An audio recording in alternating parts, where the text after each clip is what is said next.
আমরা এখন আছি সাইয়াম প্যারাগন। এইটা আমরা যেভাবে আসলাম, আমরা ছিলাম হচ্ছে বিটিএস অশোক স্টেশনে। এখান থেকে আমরা যেটা করেছি, সাইয়াম নামে একটা স্টেশন আছে বিটিএস এর, ওখানে ফার্স্টে নেমেছি। এটা কানেক্টেড, আপনারা যারা আসবেন বিটিএস ইউজ করে এখানে আসতে পারবেন। তবে এখানে প্রত্যেকটা ফ্লোর একটা থেকে আর একটা এত সুন্দর, যেটা কল্পনার বাহিরে। বলা যায় আসলে থাইল্যান্ড ঘোরা উচিত। পৃথিবীটা কত সুন্দর, যেটা থাইল্যান্ড না আসলে বোঝা যাবে না।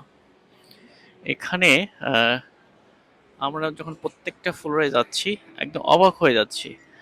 আহ, আপনারা দেখতে পাচ্ছেন এত সুন্দর করে সবকিছু সাজানো। আহ, আর একটা জিনিস খেয়াল করলাম যে থাইল্যান্ডে কোথাও ময়লা নেই। এরা সবকিছু এত সুন্দরভাবে মেনটেন করে, অবাক হওয়ার মতো। কোথাও ময়লা খুঁজে পাবেন না। আর শপিং মলগুলো এত সাজানো গোছানো। এই যে আমার মেয়ে, সে এখন আইসক্রিম খাবে, তার আইসক্রিম খুব প্রিয়।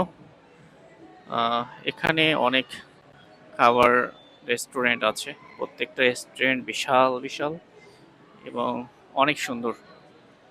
ডিফারেন্ট কান্ট্রি ফুড পাওয়া যায় এখানে। এখানে অনেক দেশের আপনারা খাবার পাবেন। হ্যাঁ, ডিফারেন্স থাকে। এখানে একটা সমস্যা হচ্ছে, আহ, প্রত্যেকটা দোকানে হচ্ছে পর্ক পাওয়া যায়। সো আপনারা যখন আসবেন, অবশ্যই পর্ক নিচে লেখা দেখে খাবেন।